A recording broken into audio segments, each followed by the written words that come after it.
Bom, pessoal, hoje o que nós vamos ver é um resumo do que a gente viu até então, tá? Sobre componente de software, esse resumo praticamente é essa tela aqui, ó, tudo bem?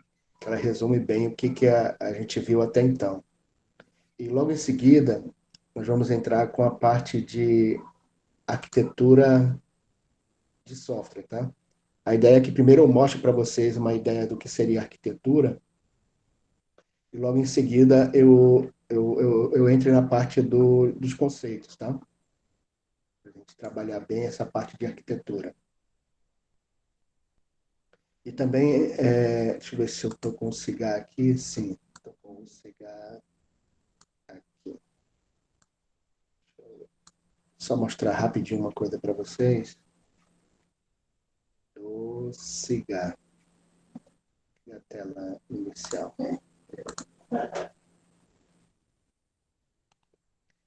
Já tem aqui, ó, alguns materiais para a gente ler, tá? Para fazer leitura aqui, para que vocês entendam a ideia toda que vai fazer. Só que assim, eu não gosto de ficar passando a parte teórica, porque essa parte de componentes, se você começar só com a teoria, ele é bem difícil, tá? E assim, o que a gente viu foi até então foi teoria, mas de forma bem geral. Agora, quando a gente vai trabalhar com a prática, é bom começar logo pelo final, tipo, vocês sabendo que seria esses componentes e como é que vocês vão desenvolvê-los, tá? De que forma. Então, para começar aqui, a ideia básica de toda a parte de componente é essa palavra aqui, ó, chamada reuso. A gente está vendo aqui. E tem uma coisa bem interessante. Ó. Uma é o desenvolvimento de software baseado em componentes para reuso, e o outro é o desenvolvimento de software baseado em componentes com reuso.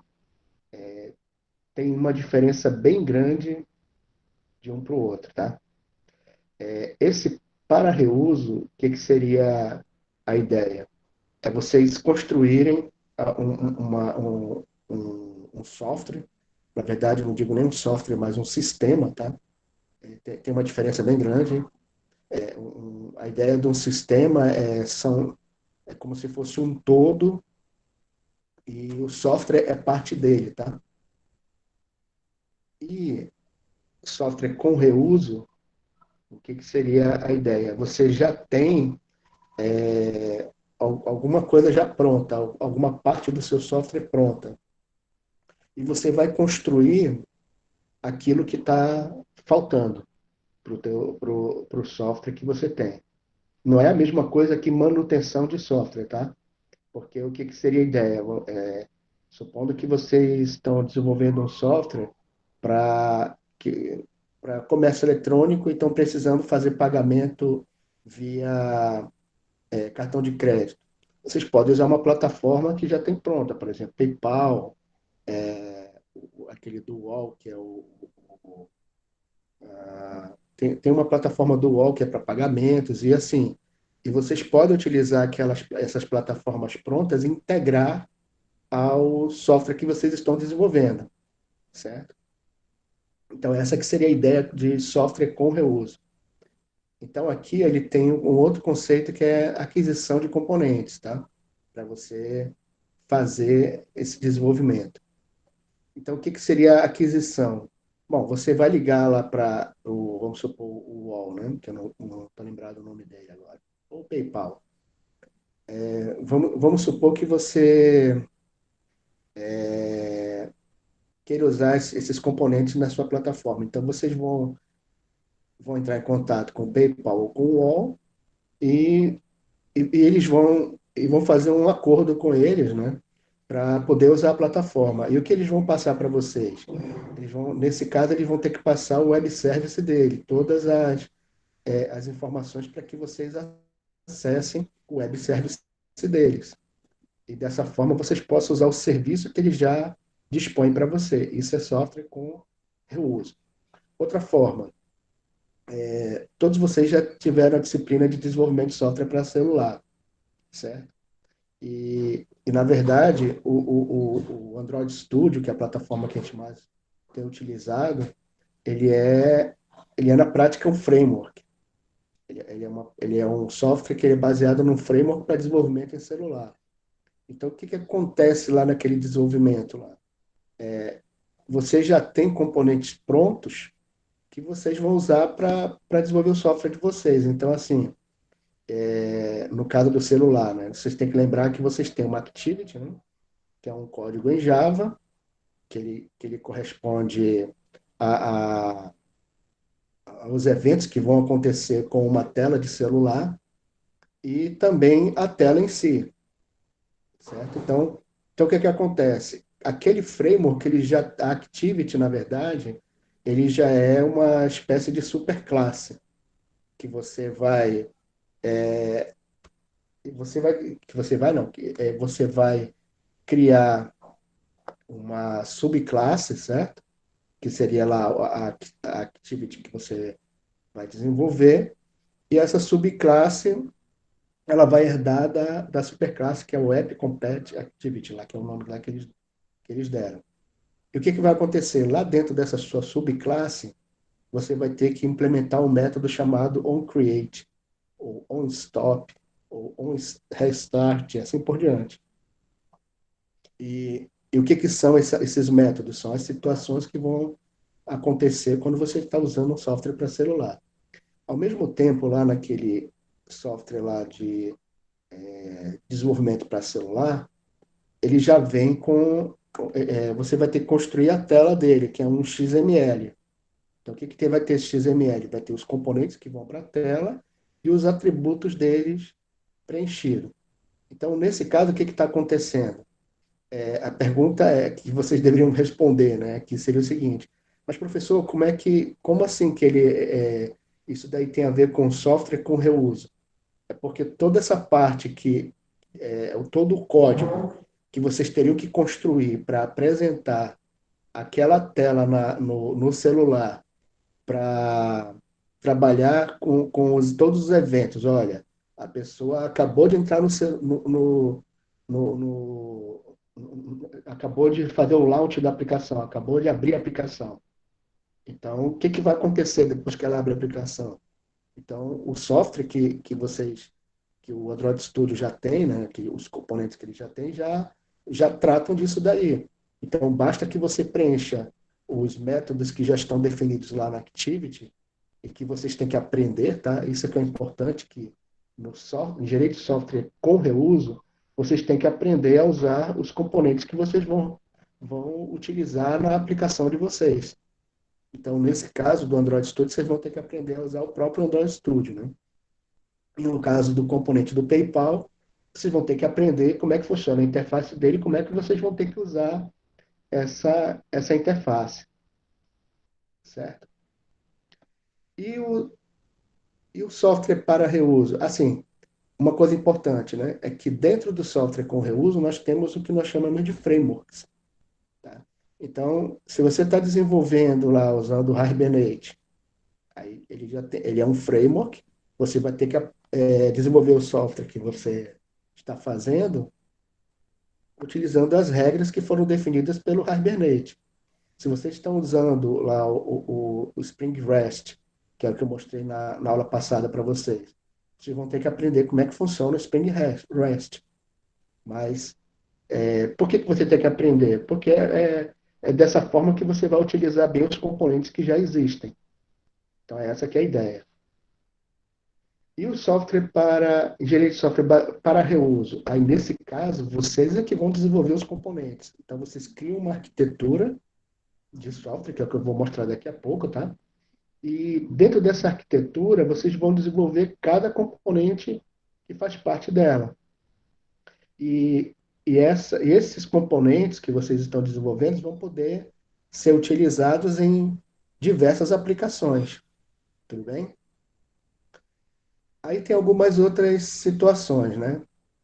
Por exemplo, o que que seria certificação de componente?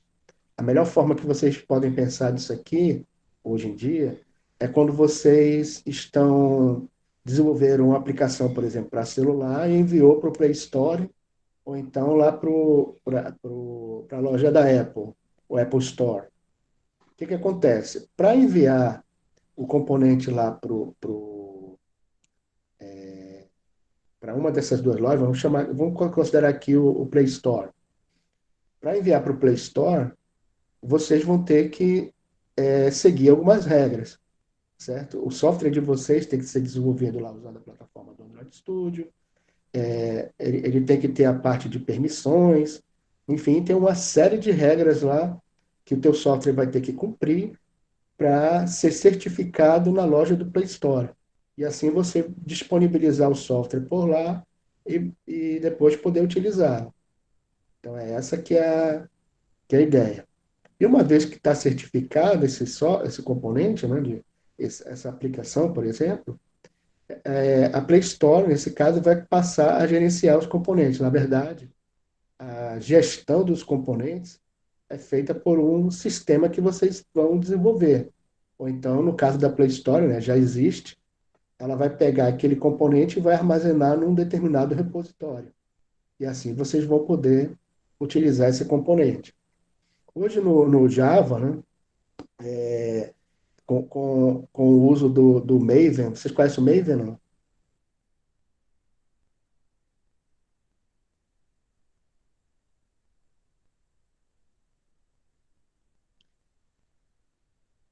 Tá? O Maven, ele é uma aplicação, um software que você utiliza junto com o Java, assim, especialmente o Java E, que ele já tem, vamos supor, se você vai desenvolver para a web, o que, que ele faz? Ele já baixa, ele já baixa do, do site da Oracle, que é responsável pelo Java, né? Pelo Java Development. Ele baixa de lá do Java Development todos os componentes que são necessários para desenvolver o web. Opa, se você for desenvolver usando a tecnologia REST, aí você avisa para o Maven isso daí, e ele vai baixar todos os componentes que você precisa para usar a tecnologia do REST. Então, então assim, nesse caso, essa gestão, esse gerenciamento de componentes aqui, onde eu estou falando do Maven, tá? Ele vai lá no repositório, que é o site da Oracle, e baixa para você todos esses componentes que você vai precisar. A mesma coisa acontece também com o Android Studio. Se você, por exemplo, vai utilizar bom, quando você está utilizando uma certa versão do Oracle, por exemplo, desculpa, do Android, eles têm o que eles chamam de API. Hoje, acho que é mais recente é a API 29. Mas, então, como é que vamos supor que você diz assim, olha, eu vou utilizar a API 26 do Android. Então, o que que o Android Studio vai fazer? Ele vai aqui no repositório lá do Google, que é o responsável pelo Android, e vai baixar todos os componentes se você pode utilizar da versão 23. Isso daí vai ficar dentro do Android Studio, tá? Então, o que que é um repositório de componentes? É um lugar onde vai ficar armazenados os códigos, as bibliotecas, componentes, tudo aquilo que você vai poder baixar para usar no desenvolvimento do teu software, certo? Por exemplo, se vocês já trabalharam com Java e acessaram o MySQL através do Java, vocês tiveram que usar aquela biblioteca o JDBC, o Java Database Component. Então, o que que o Java Database Component faz? É o componente de banco de dados do Java. Ele permite que vocês acessem, no caso para o MySQL, né? Ele permite que vocês passem os comandos de SQL e, e ele consiga se comunicar lá com o servidor do MySQL, por exemplo, e ele vai permitir que ele retorne para você os dados que ele obteve ao realizar aquela consulta SQL, certo? Então, esse é o componente, por exemplo, do JDBC. Nesse caso, vocês teriam que adquirir esse componente, certo? E vão adquirir de onde? Lá do repositório do JDBC, que é o do MySQL, né? E a partir disso daqui, vocês vão reutilizar essa biblioteca, na verdade, não é uma biblioteca, lá dentro do código de vocês, e toda a parte de comunicação com o banco de dados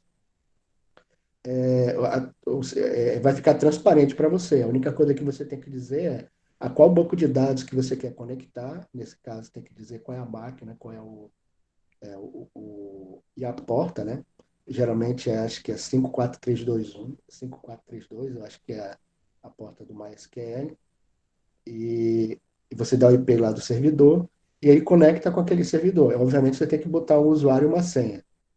Aí você conectou com o servidor. A partir daí, você já tem aqueles comandos para fazer a biblioteca, né? Vai fornecer para vocês os comandos para vocês fazer as consultas SQL ou então para gravar dados numa tabela, criar tabela e assim por diante. Todo mundo entendeu isso daí? Componente com reuso?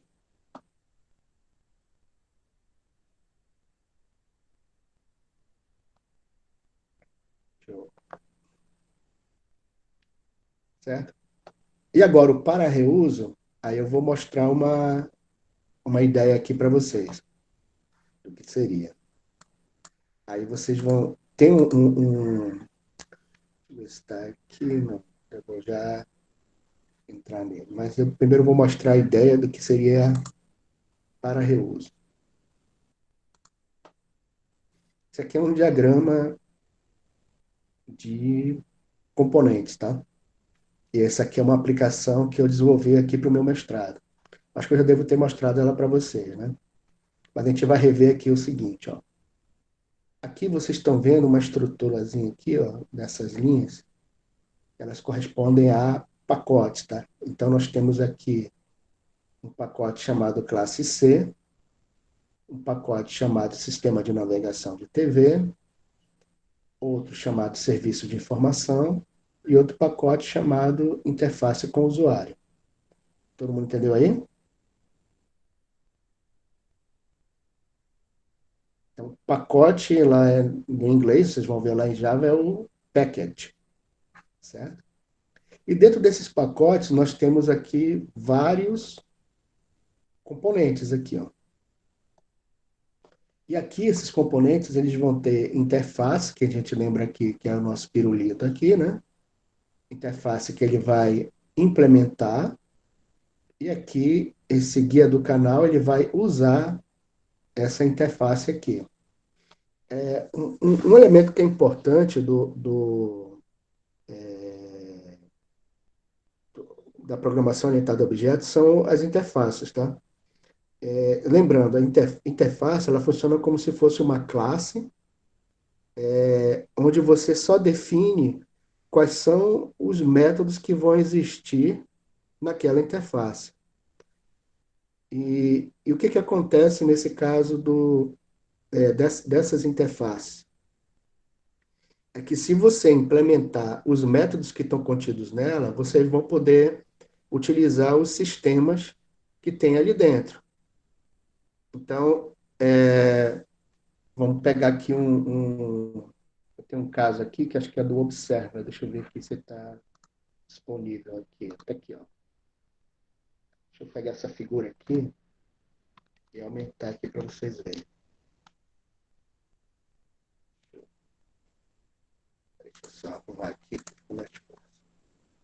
Tá vendo bem essa figura aí? Acho que vocês já devem ter visto lá com o professor Abílio ou com outro professor que deu a disciplina padrões de projeto para você. Lembram dela? O que está acontecendo aqui, ó?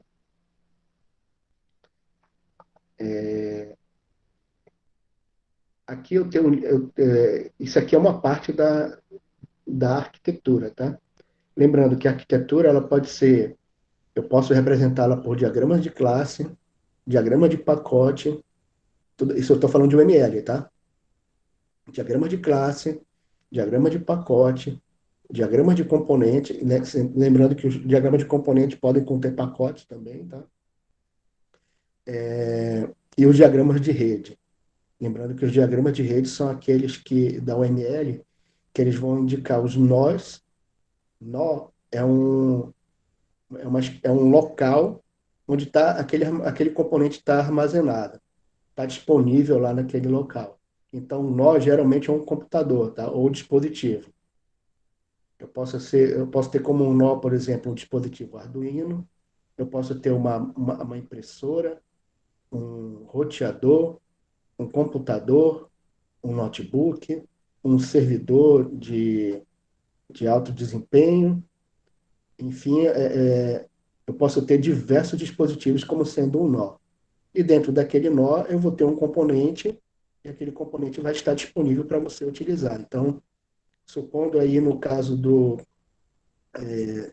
MySQL em si, do servidor MySQL, ele vai estar disponível dentro de um nó, que é um computador, que é um servidor, e ele vai estar disponível na porta que corresponde ao IP daquela máquina e o é, desculpa, ele vai estar disponível naquela máquina, dentro de uma porta, e a porta vai ser, no caso do MySQL, 5432, e no caso da máquina vai ser o IP da própria máquina. Tudo bem? Então aquela máquina ali é um nó e dentro dela vai ter o MySQL. E o diagrama de rede vai determinar quais são os componentes que estão dentro de cada nó. Então aqui, ó, olha só que legal. Eu tenho um observador e eu tenho um sujeito aqui que vai utilizar aqui esse observador. Então o que está dizendo aqui? Olha, um sujeito é composto por vários observadores. E eu tenho aqui, se eu tiver algum observador qualquer, observador A e um observador B aqui, isso aqui é uma classe abstrata, tá? Observer é uma classe abstrata, e aqui eu tenho duas classes concretas, ou seja, essas classes concretas elas vão implementar o método notify, certo? E aqui ele está dizendo o seguinte, olha, cada observer que eu tiver aqui, o notify observers vai chamar o método notify. Então, aqui, o que está acontecendo? Eu tenho uma arquitetura onde eu tenho uma ligação entre a classe subject, a classe observer, e como é que vai funcionar isso aqui? Ó? Se eu disser que esse observer A aqui, ele herda de observer, então eu faço o registro desse observador aqui através do register observer. Então, o que vai acontecer? Esse subject, ele vai ter essa coleção de observadores aqui. Isso aqui é um vetor, tá, pessoal? Todo mundo está entendendo aqui? Eu tenho um vetor, e esse é o vetor de vários observers. Então, quando eu faço o registro observer, o que, que ele faz? Ele vai passar o observer A, um objeto dele para cá, ou um objeto server, concrete observer B, eu vou pegar um objeto dele e vou colocar para cá também, ó. E quando eu fizer o notify observers, o que ele vai fazer? Ele vai executar essa, esse método chamado notify de cada um. Só que tem um detalhe. O que acontece aí nesse tipo de situação? Quando ele executar, ele vem aqui nesse vetor, vai identificar todos esses objetos de observer que foram registrados e vai executar o método notify deles. Então, o que vai acontecer? Por exemplo, o notify aqui do Concrete Observer B pode mandar uma mensagem. Esse Concrete Observer A, ele, ele pode mandar uma outra mensagem totalmente diferente. Então, o comportamento do notify, ele é totalmente diferente de um para outro, tá? Por exemplo, se esse objeto aqui, ele é um objeto na web, eu vou ter que notificar de uma forma da web. Se esse outro aqui é pelo celular, eu vou ter que notificar de uma forma que seria pelo celular. E, na verdade, como isso aqui é um padrão, eu posso implementá-lo de diversas formas, tá? Essa comunicação aqui, que é dizendo que esse observador é parte do sujeito, do subject, essa ligação ela pode ser feita via web, ela pode ser feita diretamente na mesma máquina, no mesmo sistema e assim por diante. Então, tem várias formas aí de você implementar esse padrão aqui. Mas o que que é a ideia dele? É que eu preciso acessar diversos objetos aqui, certo? E eu tenho que notificar esses objetos, que são os observers. E para notificar, eu vou aqui dentro desse código notify observers, o que ele vai fazer? Ele vai chamar aqui, ó, o objeto, o método notify do objeto observer, certo? Então isso aqui é uma arquitetura, tá? E para você, desculpa, é uma arquitetura que ela representa um padrão, tudo bem? E essa arquitetura que representa esse padrão aqui, você pode utilizar em qualquer sistema. Então, deixa eu voltar aqui. Isso aqui, isso aqui seria uma representação de um diagrama de classes para representar o que eu estou querendo, tá? E aqui essa é uma representação de um diagrama de componentes. E ele representa também uma arquitetura, certo? Então, na arquitetura, o que que dos dois aqui, se vocês observarem, tanto aqui nessa arquitetura, aqui nesse diagrama, eu vou ter, aqui nesse caso, eu vou ter objetos e a ligação entre eles aqui. E algumas informações, ó, isso aqui é um comentário, tá? Dentro do código.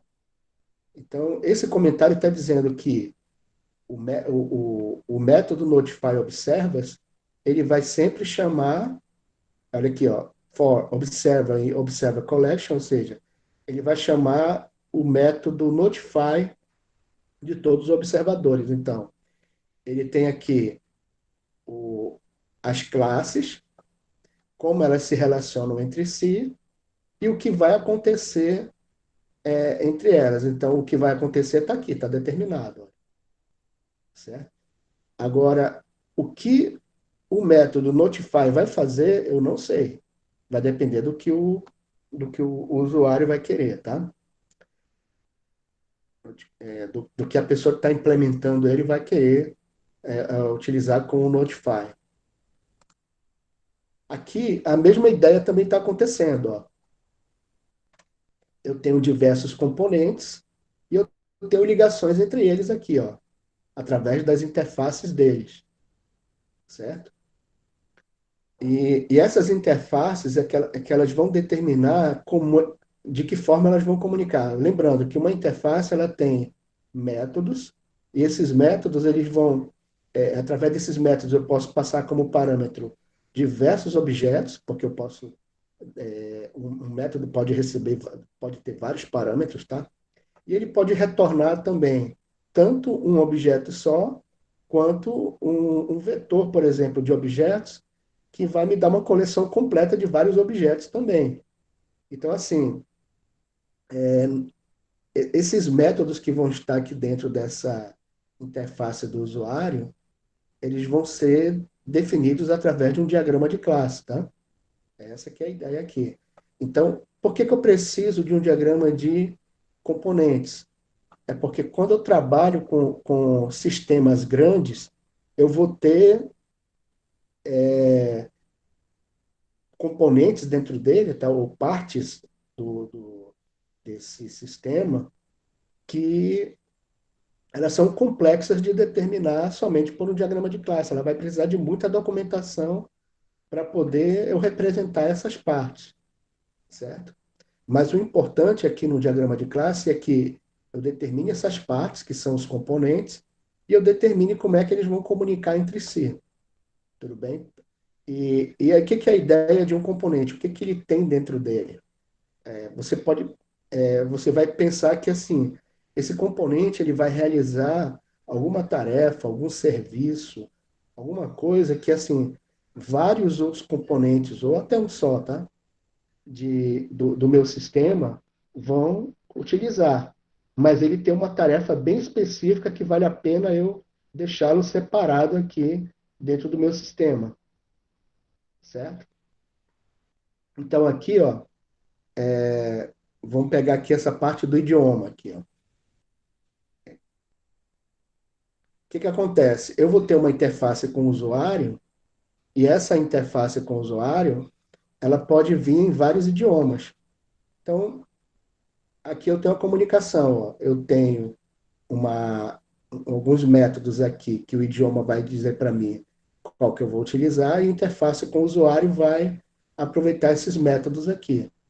Imagine o seguinte, eu posso mostrar isso aqui numa, vamos supor que eu tenho uma tela onde eu estou armazenando contatos de vocês, certo? E assim, essa tela vai poder ser usada na América Latina inteira. Então, na América Latina, quais são as línguas que eu falo aqui? Responda, por favor, quero só ver se vocês estão aí atentos.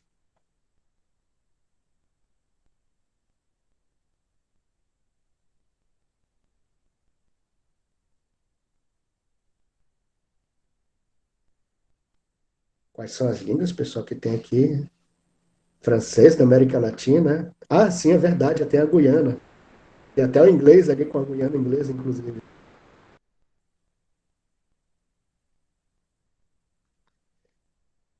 Só o Alessandro tá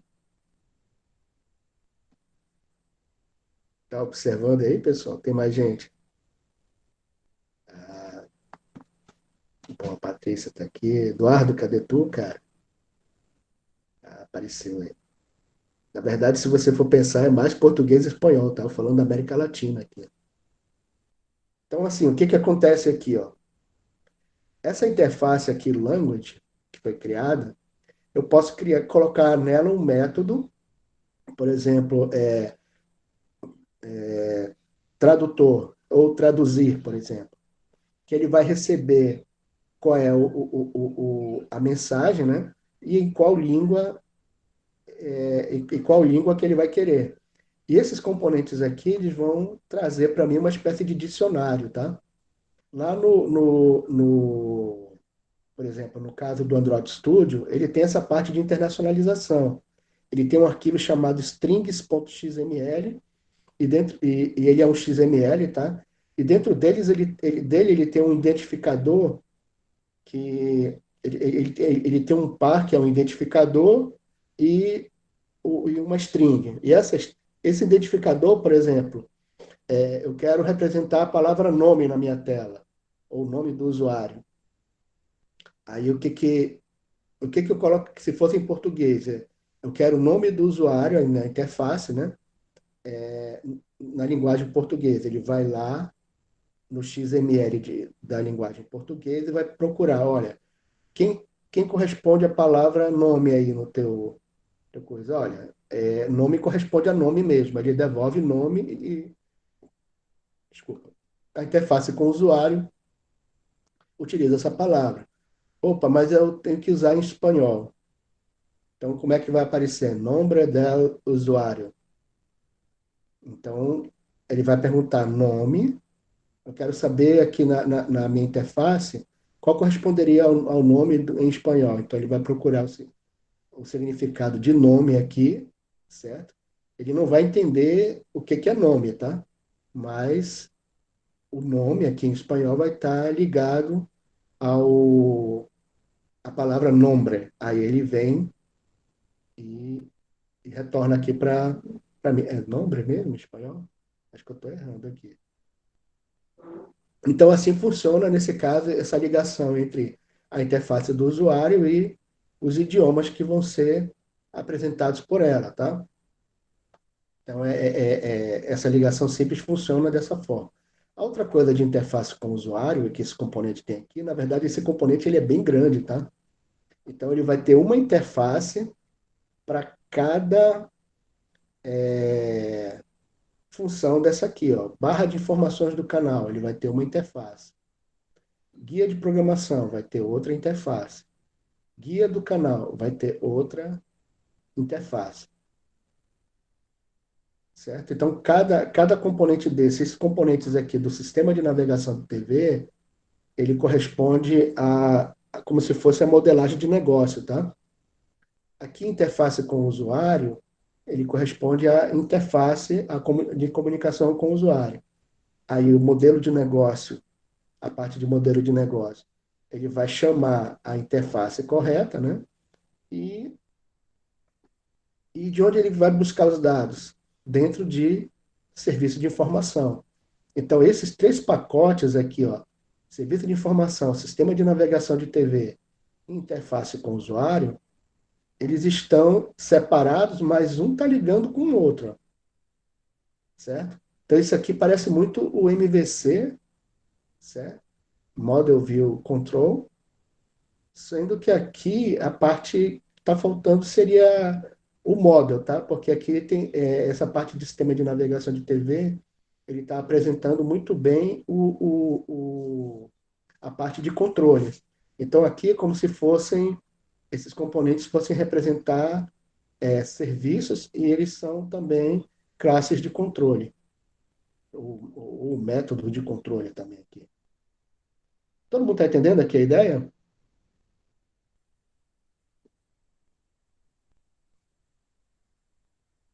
Ninguém tem nenhuma dúvida não até agora?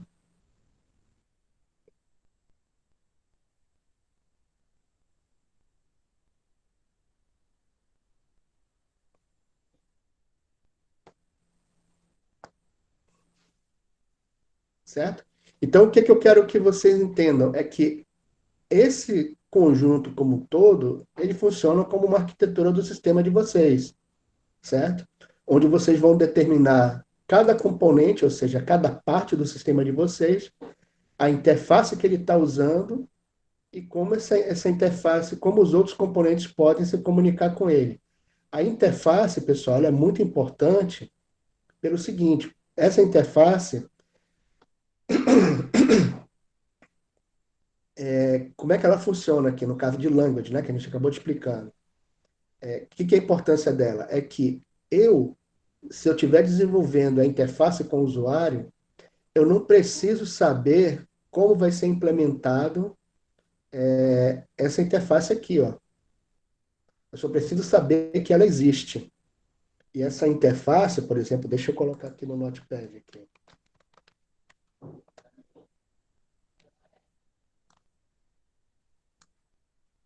Vamos supor que eu fosse fazer aqui, ó, lá em Java, né?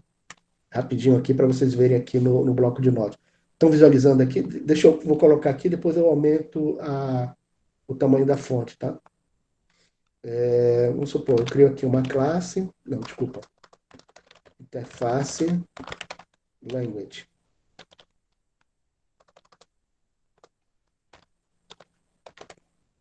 Estão visualizando aí?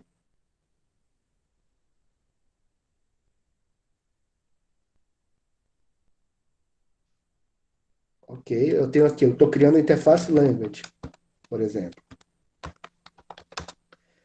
Dentro dela eu vou ter que determinar os métodos, certo? Então aqui eu vou colocar assim, ó, traduzir. Vou criar o método traduzir. Então eu vou ter aqui, ó, identificador. Por exemplo, eu posso ter um inteiro aqui, identificador. O, aí ele vai retornar uma string, né? String, traduzir. Eu vou colocar o identificador e eu vou colocar o inteiro representando a linguagem.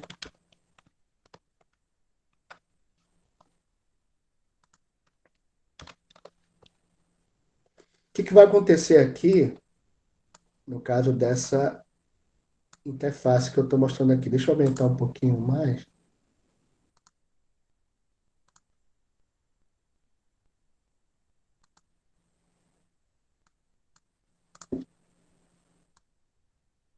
Deixa eu aumentar mais um pouco também. Pronto, acho que aqui tá bom. Então aqui, ó, interface language. O interface com o usuário, o que vai acontecer? Para ele vai interessar que ele conhece que quem for implementar a interface language, ele tem um método chamado traduzir. certo? E, por exemplo, de que forma ele... eu posso até mostrar aqui rapidinho como é que ele poderia usar, né? E para quem está desenvolvendo o componente idioma, também interessa essa interface. Só que o que é a diferença? É que quem está usando o componente idioma, ele vai implementar a, o método traduzir, tudo bem? Então ele pode fazer, por exemplo, desse jeito aqui, ó. Eu posso dizer aqui classe, aqui é com I minúsculo, tá? Que seja class português, implements language.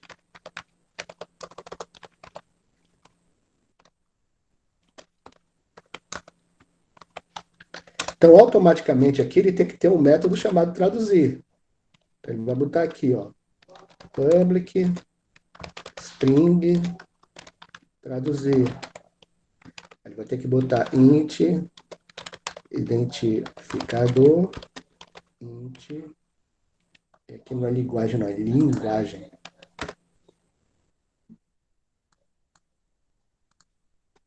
Int linguagem.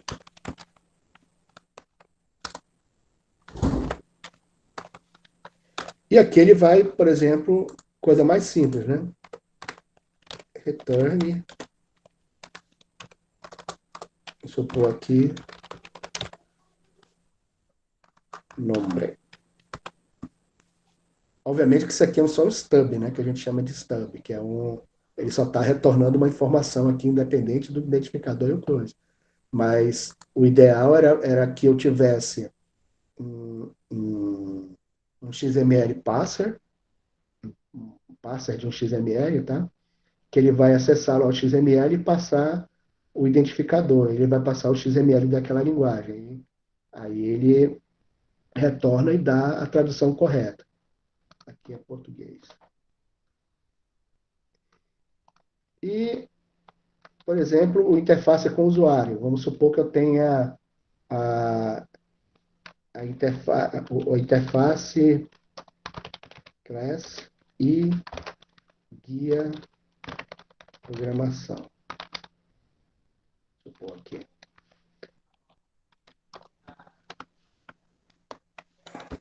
Class guia programação. Aí eu tenho aqui o mostrar. Public void mostrar, que ele vai mostrar na tela lá o guia de programação. Então, como é que ele vai usar a interface? Então, aqui, ó, o mostrar, ele pode passar para mim a linguagem, né?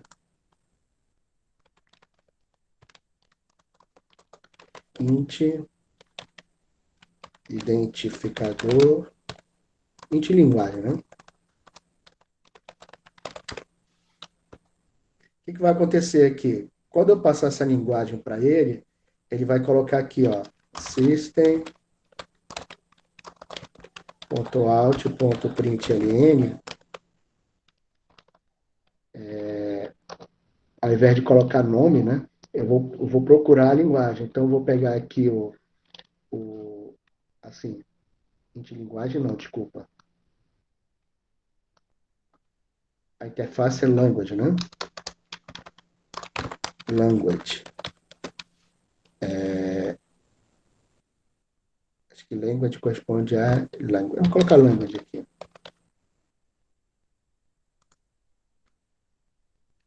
Então, vamos supor eu vou colocar o identificador 1 corresponde à língua portuguesa, certo? O identificador 1 corresponde ao nome e a linguagem 1 corresponde a português. Então, eu vou colocar assim, ó. Vou colocar println, né? Aí eu vou colocar language, que é esse objeto aqui, que me passaram que ele implementa a interface português, né? Language.traduzir Aí aqui eu vou ter o identificador 1,1. Pronto, o que está acontecendo aqui? Ó? O meu guia de programação, ele corresponde a esse componente aqui. Ó. O classe português corresponde a essa interface aqui. Ó.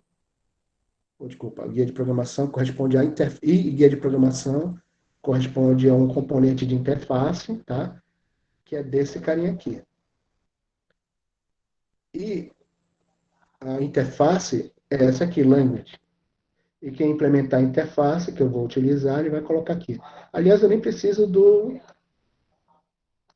identificador, basta o identificador aqui. Traduzir o identificador está resolvido.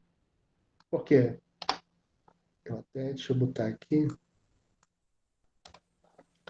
que vai acontecer aqui? Ó? Como a minha classe já corresponde a português, então está resolvido o meu problema. Aí vamos supor lá na aplicação.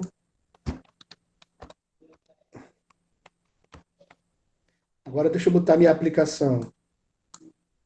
Vamos supor que essa aplicação corresponde a um EPG. Deixa eu só ver aqui. Ele falar de aplicação, mas é um guia de programação. Vamos supor que a minha aplicação que vem aqui, classe, guia, programação. Aí ele vai ter o método main aqui, ó. Public static void main string args. Botou aqui.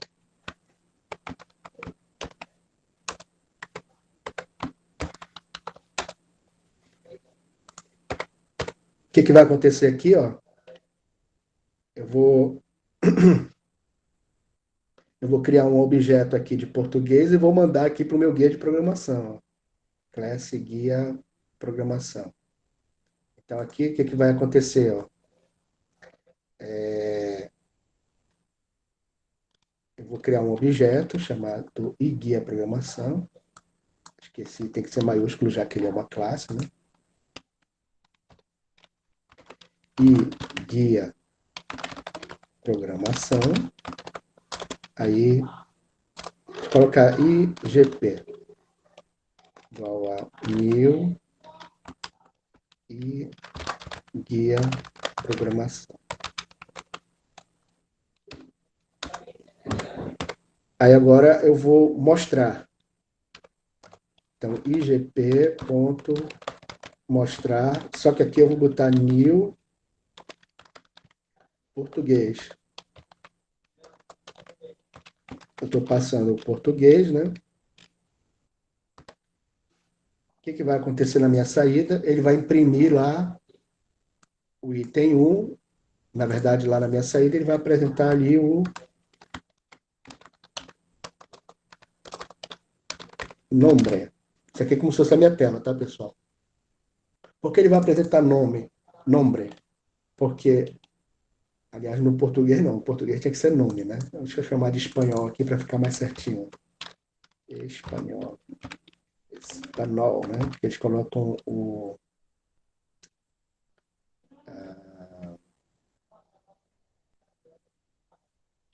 New Espanhol.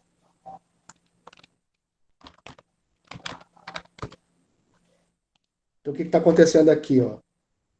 No meu guia de programação, eu estou mostrando só o identificador 1. E esse identificador 1 corresponde à palavra nombre, que é em espanhol aqui. Ó.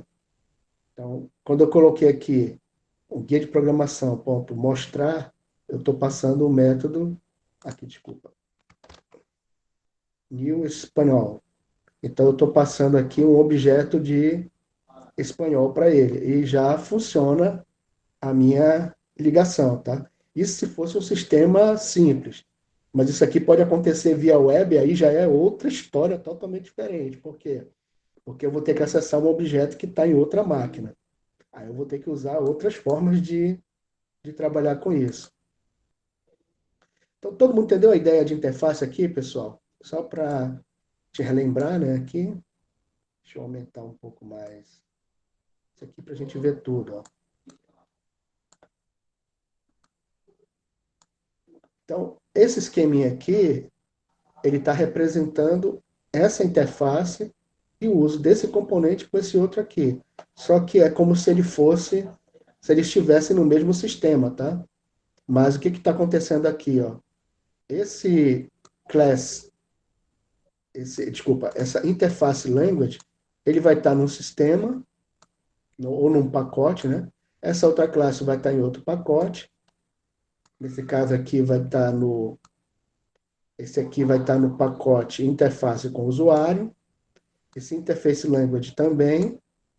Só que o guia da programação vai estar no pacote sistema de navegação de TV. E esse aqui, e guia de programação, vai estar no pacote interface com o usuário. Só que, obviamente, que eu estou escrevendo isso aqui num código só aqui, só para simplificar, tá? Então, o que é a ideia aqui de componente? Aqui seja tudo... essas classes aqui trabalhem de forma independente, na verdade, eles vão ser componentes ou pacotes, ou componentes representados ou por pacotes, ou por bibliotecas, ou por classes que estão em até outros sistemas, tá? Então, eles vão ser representados de forma quase que independente. Então, não interessa para a interface com o usuário, aqui nesse caso do IGUIA Programação, que é uma das classes que tem dentro dele, como é que essa interface aqui vai ser implementada. O importante é que essa interface exista e ele utilize aqui dentro do, do programa dele aqui, ó. Então, por isso que a gente está usando ele aqui, ó. O language aqui corresponde à interface language aqui, ó. Só que quando eu fui usar o mostrar aqui, ó, eu estou usando a classe espanhol. E por que que o mostrar está pedindo aqui, ó, tá vendo aqui que é o método mostrar? Desculpa só esse pedaço aqui. Por que que o espanhol funcionou aqui nessa situação? Já que ele está pedindo um language e não um objeto de espanhol. É porque a classe espanhol implementa a classe language. Então, assim, no caso de Java, eles implementam essa ideia de interfaces dessa forma aqui, tá? Tem outras formas também, que tem o RMI, que é o Remote Method Interface, que ele permite que eu acesse uma interface que está num outro computador, tá? Aí já é outra história.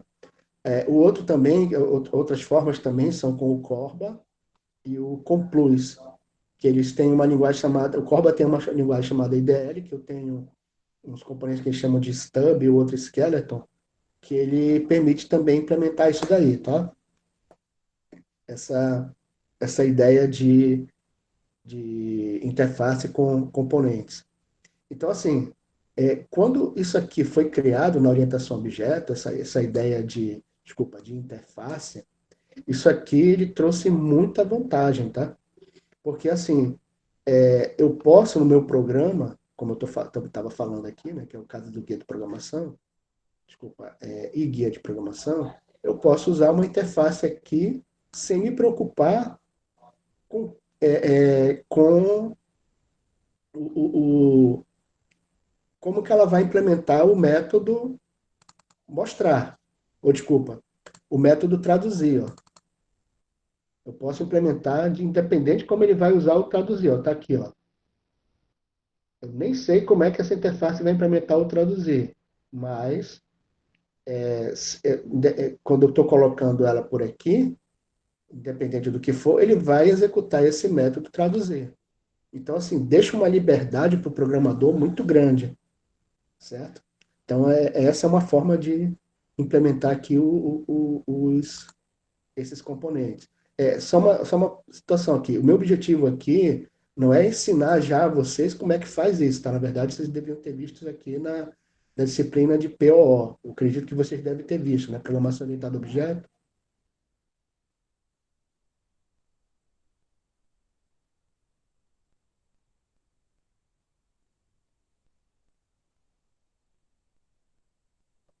certo?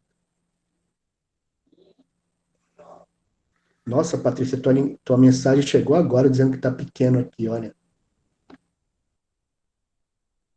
Estranho aqui.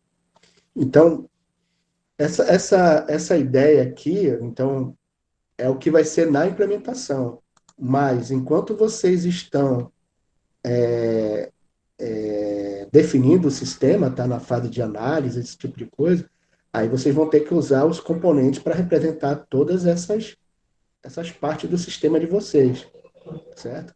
E esses componentes, a forma como vai ser implementado, lembrando que isso aqui é a fase de projeto de sistema, tá? A etapa de projeto de sistema que pode ser usada no RUP, pode ser usada no método cascata, no modelo cascata, no modelo RUP, no modelo espiral, iterativo incremental. Qualquer um desses aqui, lembrando que o RUP, o Scrum, o Evo, os vários métodos ágeis que a gente tem são todos iterativos incrementais, tá? Mas dentro deles eu tenho que ter uma etapa de projetos em que eu vou determinar quais são os meus componentes e como eles vão se ligar. E qual é a melhor forma de fazer isso? Usando uma arquitetura que ela vai representar todas essas ligações das minhas partes de componente. E assim, o que, que eu posso fazer com isso daqui? Eu posso pedir para vários programadores, várias equipes, desenvolverem cada um desses componentes de forma independente. E é assim que funciona. Por exemplo, se eu tiver os celulares da Samsung, por exemplo, a parte que faz que trata dos drivers, que tem a comunicação direta o, o, o, com o hardware, ela vai ser feita, por exemplo, lá, provavelmente lá na Coreia. Mas a interface, as aplicações que tem mais a ver com interface com o usuário, elas provavelmente vão ser desenvolvidas aqui no Brasil. Por quê? Porque lá na Coreia eles não entendem português. Então fica mais fácil desenvolver esses aplicativos mais específicos aqui para o Brasil, aqui por exemplo, lá no Cydia. Então a Samsung com certeza deve adotar esse tipo de estratégia. Se eu quiser implementar um jogo para ser desenvolvido no Brasil, jogo para celular nesse caso, né? Fica mais fácil o pessoal daqui desenvolver, até porque eles vão entender da cultura daqui, né? Entenderam? Então, e os componentes que eles vão utilizar para comunicar com o hardware do celular? Por exemplo, como é que eles vão comunicar com a tela touchscreen? Como é que eles vão identificar os eventos que aconteceram dentro dessa tela? Eles vão ter que usar os drivers e os componentes que correspondem à parte de mostrar a tela e também de tratar cada evento, ou seja, cada evento de toque dentro da própria tela, certo? E quem provê esse tipo de dados primeiro, é o pessoal do Google com o Android, só que para o Android funcionar dentro do celular, eu preciso que sejam criados os drivers de comunicação com esse hardware que a Samsung tem. A mesma coisa vai acontecer com a Motorola, etc. Então, isso daí é a parte da arquitetura deles. É, deixa eu verificar, não sei se eu tenho aqui, só para vocês verem uma outra forma de representar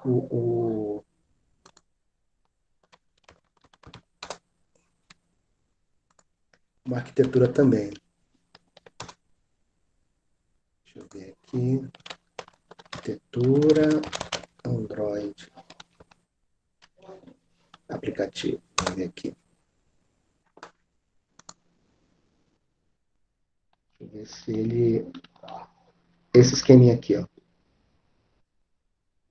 Deixa eu tentar abrir uma nova aqui.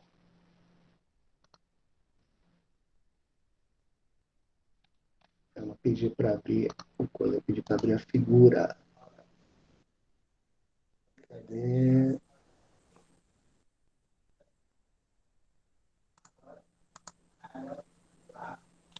Deixa eu ver se ele mostra a imagem aqui. Tem que fazer outro esquema.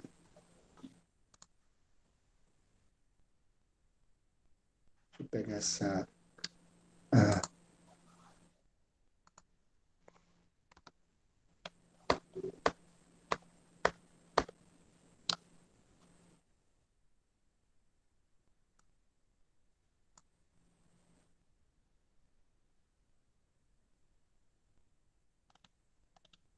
Pelo amor de Deus, eu estou apanhando aqui para a imagem. Mas aqui, ó, pessoal, isso aqui é uma arquitetura de um sistema Android. Vocês estão conseguindo ver aqui, não?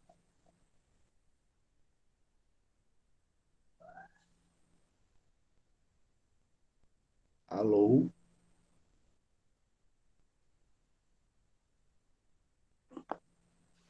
Então, o que está acontecendo aqui, ó? Aqui ele está mostrando uma arquitetura Android a nível de aplicação, o framework do desenvolvimento aqui que é usado pelo Android Studio, as bibliotecas e aqui o kernel, tá? Então, assim, como é que funciona? Essa parte das bibliotecas, do Application Framework, isso aqui é o Google que desenvolve, tá? Que é o core do Android aqui, certo? Já aqui nesse último pacote do Linux Kernel, quem vai desenvolver isso aqui, esses drivers aqui, ó, Camera Driver, Flash Memory Driver, etc., quem vai fazer vai ser os fabricantes. Então, assim, esse Linux Kernel vai ser diferente para Motorola, vai ser diferente para Samsung, para LG, para Apple, né? A Apple não usa, desculpa. Para qualquer fabricante que utilize o Android, esse kernel Linux aqui vai ser diferente. Agora, essa parte das bibliotecas, do framework da aplicação e o Android Runtime, ele vai ser parecido porque esse aqui foi o Google que desenvolveu. Então, como é que vai funcionar aqui? Por exemplo, aqui o SQLite. Deixa eu pegar aqui libc, CSL. Aqui não tem muita parte de telas, por exemplo. Mas se eu quiser, assim, o OpenGL aqui. O OpenGL, ele corresponde à parte de componentes gráficos, né? Então, ele vai acessar muito esse componente chamado Display Driver. Agora, quem desenvolver esse Display Driver, ele vai seguir as especificações que foi determinada pela equipe do Google para poder desenvolver. E essas especificações já ficam prontinhas, que são as interfaces, tá? E vão ser utilizadas aqui pelo OpenGL. E o OpenGL ele vai ser usado, por exemplo, aqui pelo Activity Manager ou Window Manager, tá? Para tratar a parte de mostrar a janela dentro do celular ou a aplicação. E onde é que vocês desenvolvem aqui, para quem desenvolve para celular? É aqui nas aplicações, ó. Application Home, Contacts, Phone, Browser. Isso aqui são aplicações específicas e o que vocês vão desenvolver são essas aqui, que são as reticências, ó, que não tem nada a ver uma com a outra. Então, assim, para isso aqui é só uma figura que representa a arquitetura Android. Só que tudo isso que eu expliquei para vocês, ele vai estar em um monte de documentos, tá? Então, assim, para eu documentar uma aplicação, uma arquitetura de componente, eu preciso de diversos documentos explicando cada parte dessa do sistema, com quem ela se comunica e de que forma é feita essa comunicação e que serviço ela vai prover. E essa parte aqui da comunicação, eu deixei um link para vocês lá no, no Cigar, que é esse aqui, ó, como documentar arquitetura de software. Está aqui no Cigar, tá, pessoal? Está bem aqui embaixo. E aqui, ó, ele explica direitinho o que que é arquitetura, por que que eu devo documentar as versões de código, visão geral. A visão geral é esse do Android, tá? Requisitos funcionais e não funcionais, mecanismos. Ó, aqui o diagrama de componentes que eu estava explicando para vocês, ó. Como é que eu implanto. Aqui seria mais ou menos uma ideia de um diagrama de rede, tá? Tudo bem? Então, por que que eu preciso documentar os meus componentes? Primeiro, vamos colocar não um senão, né? Primeiro. É porque a pessoa que vai utilizar aquele componente, ela precisa saber como utilizá-lo. Então, assim, ele vai ter que consultar essa documentação para saber quais são as interfaces que esse componente tem, quais são os métodos que estão dentro dessa interface, como eu utilizo cada método, quais são as interfaces que eu tenho que implementar para poder utilizar aquele componente, e assim por diante. Então, assim, essa documentação ela é muito importante para o desenvolvimento desse componente de vocês, e ela é representada geralmente por esses diagramas de componentes, diagrama de pacote, diagrama de rede, e mais toda a parte descritiva de cada um deles. Todo mundo entendeu isso aqui, pessoal?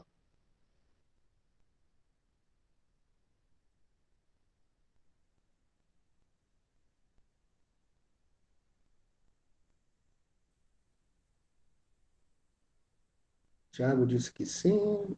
Opa, o Alessandro só, né? Tá lento aqui o sistema que vocês estão. Tem coisa que vocês responderam há 4 minutos aqui. Tá? Então, assim, o que que é o resumo do que eu queria que vocês entendessem hoje, né? O que é componente a gente já viu, né? Considerando a parte aqui do desenvolver para reuso, o que eu quero que vocês entendam é o quão é importante a arquitetura, cadê aqui essa arquitetura aqui para o meu sistema. E que eu quero que vocês entendam que essa arquitetura é formada por componentes, interfaces e a ligação entre eles, tá? E essa arquitetura, ela vai precisar de uma documentação e ela é fundamental para que vocês desenvolvam o sistema de vocês, certo? É isso que é o ponto principal aqui dentro da arquitetura. Outra coisa que eu mostrei também foi uma forma bem simples aqui nesse caso, né, de implementar uma arquitetura, tá? Então, assim, na implementação, eu tenho na fase de implementação. Quando é que eu crio essa arquitetura? É quando eu estou trabalhando na fase de projeto do meu sistema, tá? E principalmente no desenvolvimento interativo incremental, essa arquitetura principal do meu sistema, ela vai ser desenvolvida logo nas primeiras iterações. E nas iterações seguintes, eu vou detalhar cada componente desse aqui, ó, certo? No iterativo incremental.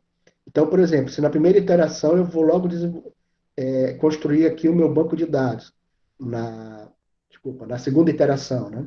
Do meu método interativo incremental. Aí eu vou detalhar como é que funciona esse banco de dados, essa, como é que vai ser essa interface aqui, eu vou começar a implementar o meu banco de dados para trabalhar de acordo com essa interface que foi definida aqui. Mas na segunda interação, eu posso fazer paralela, a minha equipe pode fazer paralelamente outra coisa? Pode. Ela já pode, por exemplo, fazer aqui o guia do canal. Ah, mas o guia do canal, para funcionar, ele está dizendo aqui que precisa da interface RPG pronta. É bom, ele não precisa ainda dela pronta. Ele precisa saber que interface é essa, porque quando o pessoal que desenvolveu o banco de dados concluir, eles vão me passar lá o código, a biblioteca lá que eles construíram, e eu vou poder usar essa biblioteca aqui no guia do canal. Então, assim, eu trabalho, uma equipe desenvolve esse sistema, desculpa, esse componente aqui, banco de dados SI, e uma outra equipe desenvolve o guia do canal. E mais à frente, eu vou ter que ter uma iteração, que é uma fase de integração.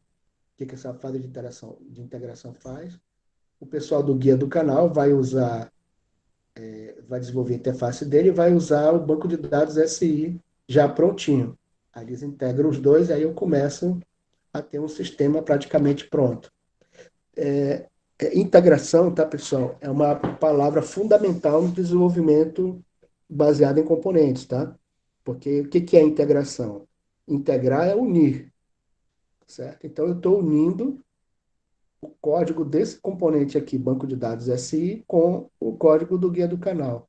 Mas, professor, quando o pessoal que fez o guia do canal não precisava do banco de dados, ainda não. O que ele precisava era.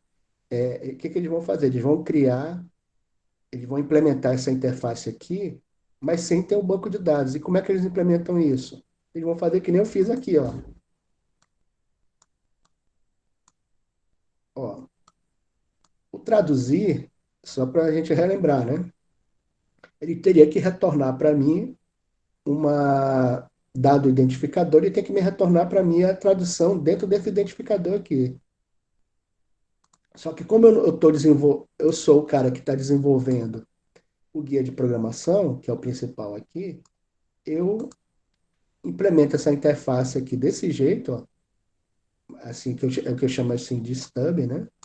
Eu crio um stub, eu implemento essa interface aqui só desse jeito, mas só que com isso aqui. Por que que eu faço isso? Por que que eu não implemento logo aqui o meu XML? Porque quem está fazendo é outra equipe, implementando o meu XML completo, com todos os identificadores e a linguagem em espanhol, certo? Da linguagem espanhol. Aí eu faço só desse jeito, por quê? Porque assim eu posso desenvolver meu guia de programação, mas ele vai aparecer sempre com essa informação aqui. Aí, quando eles desenvolveram a interface, aí sim eu coloco o identificador correto, aí ele retorna para mim a informação correta. Por exemplo, o identificador, primeiro poderia ser nome, o segundo é endereço em espanhol, não sei, né? Endereço, outro é e-mail, outra palavra de identificador, né? Pode ser o nome, o dois, o e-mail, o três, o endereço, o quatro, o nome, endereço, o 4 seria o telefone, por exemplo, né? E assim por diante, certo? Esses identificadores aqui. Ele vai retornar aqui para mim essas informações de acordo com esse método aqui. Mas quando eu tiver esse. Quando o pessoal lá que desenvolveu a classe, a interface lá, né, a parte de espanhol, tiver concluído direitinho o código deles, eu vou poder usar o código deles aqui dentro do meu sistema, certo? E assim a gente faz a integração. Então, da integração vai participar o pessoal que está desenvolvendo o guia do canal e eles vão usar que a equipe que desenvolveu esse componente de banco de dados fez. Assim que funciona. Então, assim, essa arquitetura aqui ela é muito importante para fazer com que as diversas equipes que vão desenvolver esse sistema possam se comunicar e desenvolver cada componente de forma independente, tá? E quando elas terminarem, a equipe que desenvolver aqui a parte de banco de dados, do banco de dados, elas vão passar aqui o banco de dados do sistema para a equipe do guia do canal. E assim eles integram o sistema aqui um pouco mais à frente. Dúvidas aí, pessoal?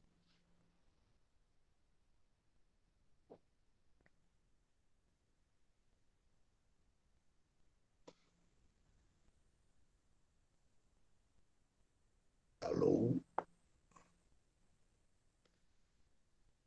Ok, eu vou fechar a aula aqui, tá, pessoal? Que assim, que na verdade esse final aqui já era um resumo do que eu tinha passado antes, tá?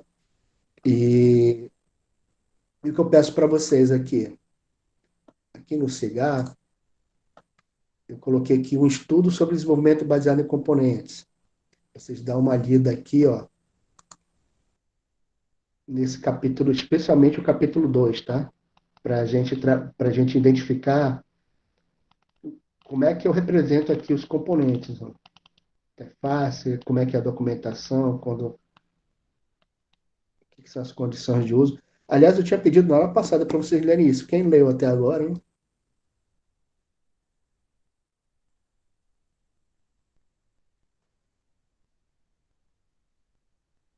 Tá. Então, assim, eu vou pedir para que até semana que vem vocês façam essa leitura desse capítulo 2, tá? Tanto do capítulo um quanto do capítulo 2 aqui. Porque na semana que vem, o que vai ser a ideia? Aliás, vocês vão ler esse capítulo 1 e capítulo 2 e vão ler esse aqui, ó. Como documentar uma arquitetura. Porque o que eu vou fazer? Na próxima aula, eu vou trabalhar com vocês num exercício para que vocês já comecem a fazer essa documentação. Então, eu vou passar um sistema que provavelmente vai ser um sistema de ou de um hospital ou de uma escola, tá? Eu vou descrever um pouco aqui. Aí a gente vai trabalhar na criação da arquitetura desse sistema. E a ideia é que a gente faça isso em conjunto, tá? Eu mostro para vocês como desenvolver como escrever essa arquitetura, como documentar, tá? Que aplicativos vocês podem utilizar para poder documentar essa arquitetura e, e dentro da tela mostrar, desculpa, dentro do documento, especificar cada parte desse componente. E as partes do componente estão ditas aqui, ó. Cadê o capítulo 2 aqui? Ó, eu tenho as definições e como é que as funcionalidades, as interfaces, as condições de reuso, qual é a funcionalidade, com quem ele interage, se ele vai concorrer com outras aplicações por recursos e assim por diante, como é que ele vai ser distribuído, certo? Então, aqui a gente vai verificar como é que eu documento cada um deles. A pergunta do Alessandro, a gente vai precisar fazer um diagrama de componentes. Sim, mas assim, não nessa semana, tá? Porque na semana eu vou precisar que vocês leiam e entendam essa ideia de componentes, tá? Mas a partir da semana que vem a gente vai aprender como é que constrói esse diagrama, tudo bem? E aí vocês vão começar a fazer isso daí. Aí depois eu vou passar um componente para. Eu vou pedir para que vocês se reúnam em equipe, tá? E a gente, ou duplas ou trios, eu vou ver como é que é a melhor forma. E vocês vão poder. A gente vai construir uma arquitetura geral do sistema e vocês vão detalhar cada componente desse, tá? Como um projeto como um todo. E a ideia é que no fim do curso a gente implemente pelo menos é, um desses componentes aqui com EJB, ou Enterprise Java Beans. Tudo bem aí, pessoal? Certo? Então, assim, não é simples, tá, pessoal? Das outras vezes que que eu trabalhei com essa disciplina, o pessoal estava dizendo que estava fazendo um TCC, tá? A pergunta do Eduardo é quando é que a gente deve voltar à sala? Em setembro. Isso se não houver mudanças, tá? Lembrando, tá, Eduardo, que já era para a gente ter voltado em maio, depois era para ter voltado em junho e assim por diante. E até agora não foi determinado nada para essa volta, a não ser que tenha uma determinação dizendo que será em setembro. Só que a gente não tem certeza se isso vai realmente acontecer, tá? Mas a gente vai avisar aqui para vocês quando a gente vai voltar e como é que vai ser essa volta. Por exemplo, a gente pode trabalhar aqui com uma semana, metade da sala participando, numa semana, né? E na outra semana, outra parte da sala. E enquanto essa parte que veio para aula presencial estiver lá no laboratório, a outra parte vai estar fazendo outra atividade, e assim por diante. E eu devo dizer outra coisa para vocês, tá? Essa turma ela tem 12 alunos. Talvez dê para ir todo mundo lá no laboratório, tá? A gente só tem que verificar se a gente vai ter toda a segurança necessária para ter a sala toda. Eu não tenho certeza disso, tá? A gente pode ter essas duas situações. Uma parte da turma vindo numa semana, outra parte vindo na outra. Ou então a gente pode ter é, todo mundo vindo juntos, tá? Mas a gente tendo toda a segurança para que vocês possam estar com a questão do distanciamento, uso de máscara, higienização e assim por diante. Tudo bem? Então, assim, tendo a parte presencial, tenho certeza de que todas as medidas de segurança vão ser tomadas. Tudo bem aí?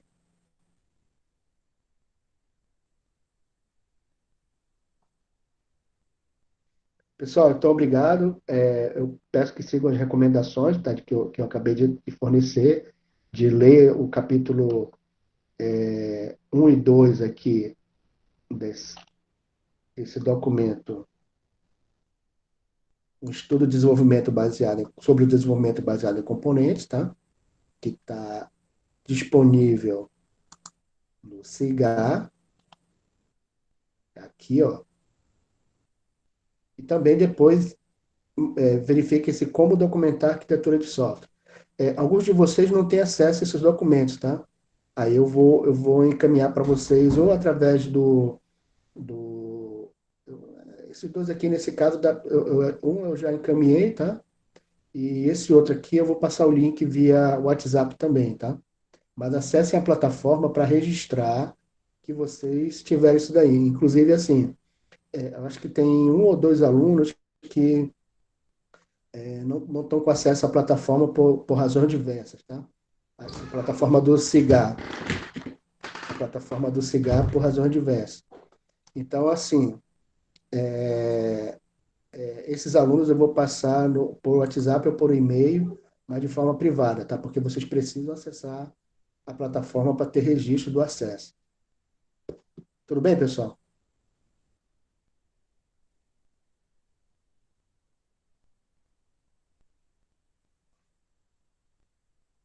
Então eu vou encerrar aqui a aula e a gravação, tá? Eu me... Daqui a pouco a gente se despede.